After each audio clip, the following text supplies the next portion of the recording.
যেহেতু আমার একটু সময়ও অনেকগুলো প্রোগ্রাম এখন অবস্থানের কারণে মেনটেন করতে হয়, সময় খুব কম, তার মধ্যে সবার সাথে দেখা সাক্ষাৎ করা প্রয়োজন। এর মধ্যে আপনাদের সাথে আজকে বসেছি।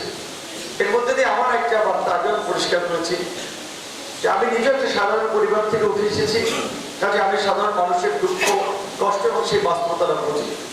এই গণচোপড়া 10 মিনিট যেটা কবির ভাই বলেছে, অনেকে আপনারা হয়রানির শিকার হন কিংবা আপনাদের উপরে জুলুম করেন, আপনাদের জমি দখল বা রাস্তা প্রতিষ্ঠানে ঝামেলা, পয়সা পাতি নেওয়া, দেন দরবার করার মধ্যে দিয়ে কিন্তু আপনারা প্রকাশ করতে চান না, কিন্তু প্রকাশ করতে হবে। দুজনের কথা বলেছে যে বিএনপির বড় নেতা, স্থায়ী কমিটি বিএনপির সর্বোচ্চ সেখানে গয়েশ্বর চন্দ্র গয়েশ্বরদা আছে, নিতাই রায় মন্ত্রী হচ্ছে, আমাদের ক্যাবিনেট আছে।